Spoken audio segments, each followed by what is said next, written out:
Rarement filmés, les hommes du raid nous ont ouvert leurs portes exceptionnellement. Quelques heures avant l'attaque, dernier briefing dans leur base en région parisienne. Pour l'opération Bateau-Mouche, tout est prévu au millimètre près. Celui qui parle, c'est Amaury de Haute-Cloque, le grand patron du raid. Bon messieurs, 1h-5, on va décoller dans les voitures d'ici 5 minutes.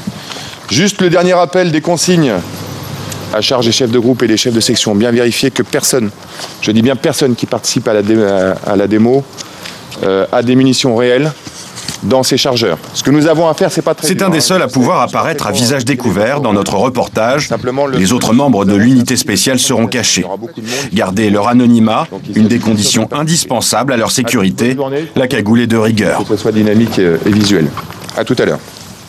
Pour cet exercice, les hommes en noir, comme on les appelle, n'ont pas lésiné sur les moyens.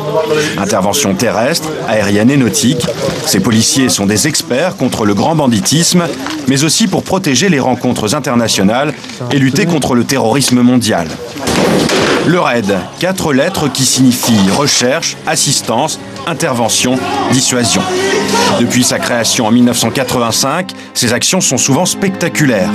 Arrestation des chefs d'action directe en 1987. Libération des enfants pris en otage à Neuilly par Human Bomb en 1993. Arrestation d'Ivan Colonna en 2003 après l'assassinat du préfet Erignac. Le RAID est aussi appelé régulièrement en mission pour lutter contre le terrorisme basque et islamiste.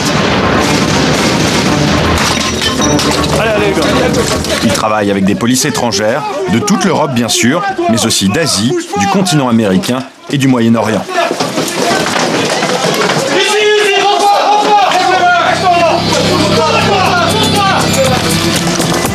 Cette force spéciale de la police compte 160 hommes et femmes. La sélection est impitoyable. On a l'entraînement mais pour nous c'est pas plus dangereux qu'un collègue de la police secours qui intervient parfois sur un différend familial et qui n'a pas l'équipement et qui ne sait pas sur quoi il intervient. Mais il est vrai que nous on est le dernier recours. Dans toutes leurs interventions, les policiers du RAID déploient le même dispositif impressionnant.